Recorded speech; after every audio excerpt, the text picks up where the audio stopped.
नमस्कार, मैं हरप्रीत कौर कानपुर से अपने यूट्यूब चैनल हरप्रीत कौर के ज़ुबानी कविता किस्से कहानी में पुनः आप सभी का हार्दिक अभिनंदन करती हूँ। आज दिन शुक्रवार, यह कहानी हरप्रीत कौर के ज़ुबानी का अगला भाग। इससे पहले आज की कहानी की शुरुआत की जाए, सभी सुनने वालों को आने वाले महिला दिवस की हार्दिक शुभकामनाएं। कल 8 मार्च को है महिला दिवस। जी, सभी सुनने वालों को महिला दिवस की हार्दिक शुभकामनाएं देते हुए मैं बताना चाहूँगी आज की कहानी जो मैं शुरू करने जा रही हूँ, आधुनिक परिवेश में किस तरीके से रिश्तों का रूप बदल रहा है, खासकर दो महिलाओं के बीच। वो रिश्ता जो कि नाम से ही बदनाम है, सास बहू का रिश्ता भी अब कितना खूबसूरत हो चला है। आधुनिक समाज में कई चीज़ें बहुत गलत हैं, तो कई रिश्तों की परिभाषा बहुत खूबसूरत हो चली है। ऐसे ही खूबसूरत रिश्ते को दर्शाते हुए आधुनिक सास बहू की कहानी। चलिए फिर सुनते हैं कहानी आज की। कहानी की मुख्य पात्रा का नाम है जूही। हनीमून से लौटते समय टैक्सी में बैठी जूही के मन में कई तरह के विचार आ जा रहे थे। अजय ने उसे ख्यालों में डूबा देखकर उसकी आंखों के आगे हाथ लहराकर पूछा, कहाँ खोई हो? घर जाने का मन नहीं कर रहा? जूही मुस्कुरा दी, लेकिन ससुराल में आने वाले समय को लेकर उसके मन में कुछ घबराहट सी थी। दोनों शादी के 1 हफ्ते बाद ही सिक्किम घूमने चले गए थे। उनका प्रेम विवाह था। दोनों सीए थे और नरीमन में एक ही कंपनी में जॉब करते थे। अजय ब्राह्मण परिवार का बड़ा बेटा था। पिता शिव मोहन एक प्राइवेट कंपनी में अच्छे पद पर थे। मम्मी शैलजा हाउसवाइफ थी और छोटी बहन नेहा अभी कॉलेज में थी। अजय का घर मुलुंड में था। पंजाबी परिवार की इकलौती बेटी जूही कंजूर मार्ग में रहती थी। जूही के पिता विकास डॉक्टर थे और माँ अंजना हाउसवाइफ थी। दोनों परिवारों को इस विवाह से कोई एतराज़ नहीं था। विवाह हंसी खुशी हो गया। जूही को जो बात परेशान कर रही थी वह यह थी कि अब उसके ऑफिस जाने आने का कोई टाइम तो था नहीं। अब तक तो घर की जिम्मेदारी उस पर नहीं थी। नरीमन से आते आते कभी 10 बजते तो कभी 11। जिस क्लाइंट के बेसिस पर काम करती, पूरी टीम के हिसाब से उठना पड़ता। मायके में तो घर पहुंचते ही कपड़े बदल, हाथ मुंह धोकर डिनर करती और फिर सीधे बेड पर। शनिवार और रविवार पूरा आराम करती थी। मन होता दोस्तों के साथ मूवी देखती, डिनर करती। वैसे भी मुंबई में ऑफिस जाने वाली ज़्यादातर कुंवारी अविवाहित लड़कियों का यही रूटीन रहता है। हफ्ते के 5 दिन काम में खूब बिजी और छुट्टी के दिन आराम। जूही के 2-3 घंटे तो रोज़ सफ़र में कट जाते थे। वह हमेशा वीकेंड के लिए उत्साहित रहती। जैसे ही अंजना दरवाज़ा खोलती, जूही एक लंबी सांस लेते हुए कहती, ओ मम्मी, आखिर वीकेंड आ ही गया।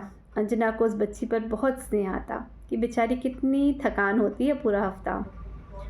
जूही को याद आ रहा था जब विदाई के समय उसकी मम्मी रोए जा रही थी, तब उसकी सासू माँ ने उसकी मम्मी के कंधे पर हाथ रख के कहा था, आप परेशान ना हो, बेटी की तरह रहेगी हमारे घर। मैं बेटी बहू में कोई फ़र्क नहीं रखूँगी। तब वहीं खड़ी जूही की चाची ने व्यंग्यपूर्वक धीरे से उसके कान में कहा, सब कहने की बातें हैं, आसान नहीं होता बहू को बेटी समझना। शुरू शुरू में हर लड़के वाले ऐसी ही बड़ी बड़ी बातें करते हैं। बहते आंसुओं के बीच में जूही को चाची की यह बात साफ साफ सुनाई दी थी। पहला हफ्ता तो बहुत मसरूफियत भरा निकला। अब वे घूमकर लौट रहे थे। देखते हैं क्या होता है। परसों से ऑफिस भी जाना है। टैक्सी घर के पास रुकी तो जूही अजय के साथ घर की तरफ चल दी। शिव मोहन, शैलजा और नेहा उनका ही इंतज़ार कर रहे थे। जूही ने सास ससुर के पैर छूकर उनका आशीर्वाद लिया। नेहा को उसने गले लगा लिया। सब एक दूसरे का हालचाल पूछते रहे। शैलजा ने कहा, तुम लोग फ्रेश हो जाओ, मैं चाय लाती हूँ। जूही को थकान तो महसूस बहुत हो रही थी, फिर भी उसने कहा, नहीं मम्मी जी, मैं बना लूँगी। अरे थकी होगी बेटा, आराम करो। और हाँ, ये मम्मी जी नहीं, अजय और नेहा मुझे माँ ही कहते हैं, तुम भी बस माँ ही कहो। जूही ने झिझकते हुए सर हिला दिया। अजय और जूही ने फ्रेश होकर सबके साथ चाय पी।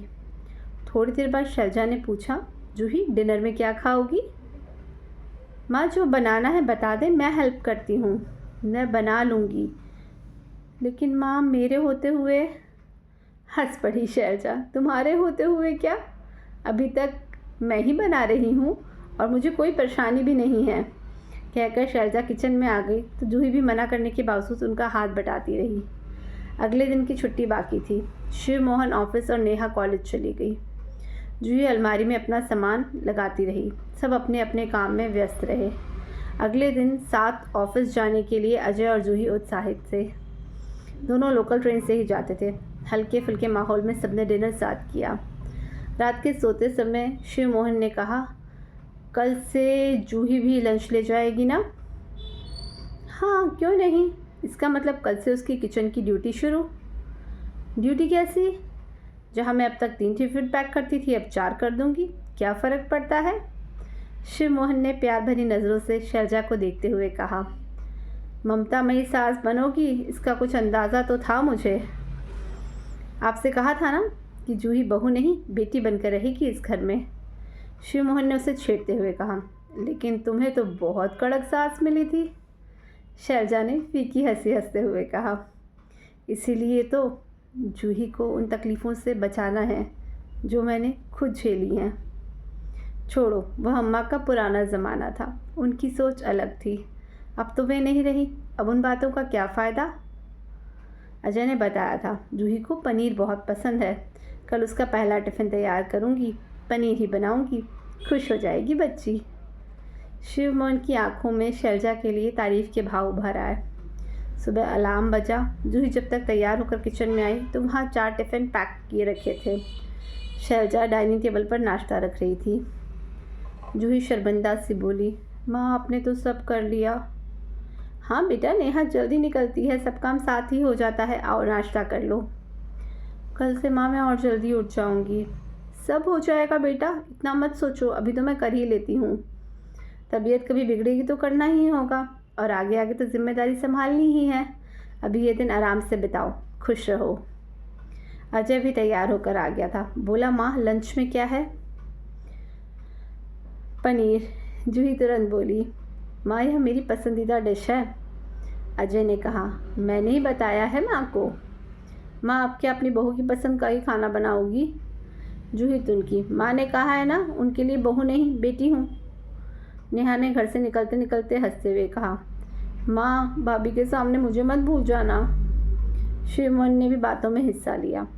अरे भाई, थोड़ा तो सास वाला रूप दिखाओ, थोड़ा टोको, थोड़ा गुस्सा हो, पता तो चले घर में सास बहू हैं। सब जोर से हंस पड़े। शैलजा ने कहा, सॉरी है तो किसी को नहीं पता चलेगा कि घर में सास बहू हैं। सब हंसते बोलते घर से निकल गए। थोड़ी देर बाद ही मेड श्यामा बाई आ गई। शैलजा घर की सफाई करवाने लगी। अजय के कमरे में जाकर श्यामा ने आवाज़ दी, मैडम देखो आपकी बहू कैसे सामान फैला कर गई हैं। शैलजा ने जाकर देखा, हर तरफ सामान बिखरा था।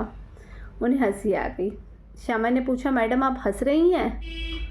शैलजा ने कहा, आओ मेरे साथ। शैलजा उसे नेहा के कमरे में ले गई और वहाँ पर भी बुरा हाल था।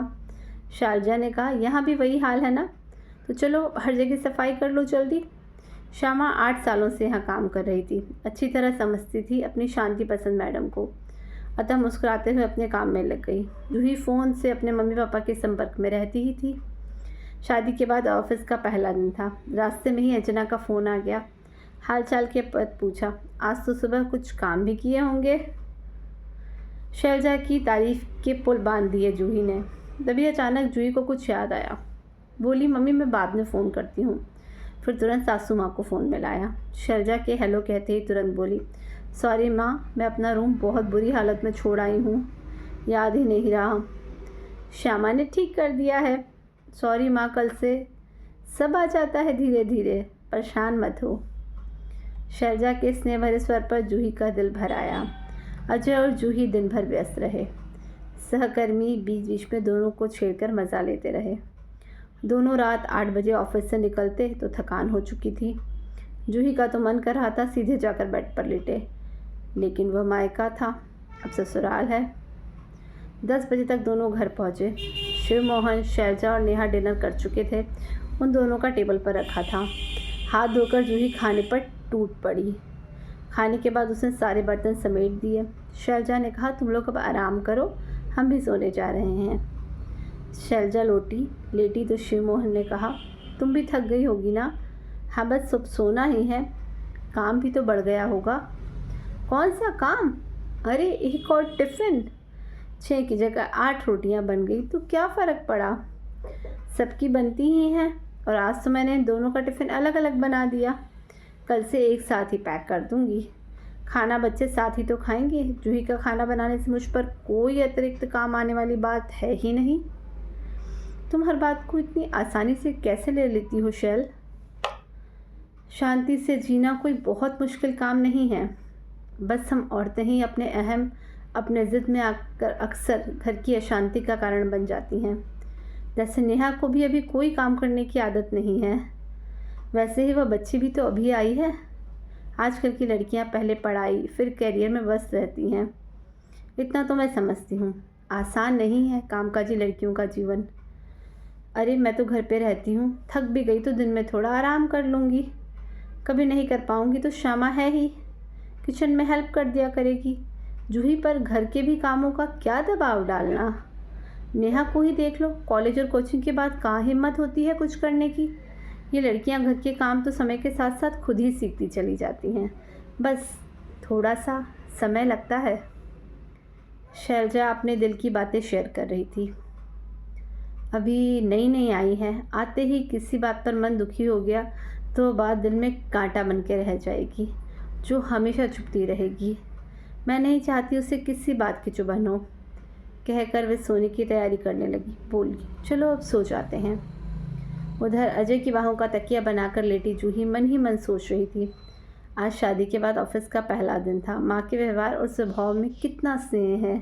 अगर उन्होंने मुझे बेटी माना है तो मैं भी उन्हें माँ की तरह प्यार और सम्मान दूंगी। पिछले 15 दिनों से चाची की बात दिल पर बोझ की तरह रखी थी, लेकिन इस समय उसे अपना दिल फूल सा हल्का लगा। बेफिक्री से आंखें मूंदकर उसने अपना सिर अजय के सीने पर रख दिया। यही थी आज की कहानी, खूबसूरत रिश्ते की कहानी। हर रिश्ता इतना ही खूबसूरत हो सकता है अगर समझदारी से काम लिया जाए। बहुत शुक्रिया। अगर आपको कहानी पसंद आई तो लाइक करें, कमेंट करें, साथ ही मेरा चैनल सब्सक्राइब करना ना भूलें। हरप्रीत कौर की ज़ुबानी, कविता, किस्से, कहानी।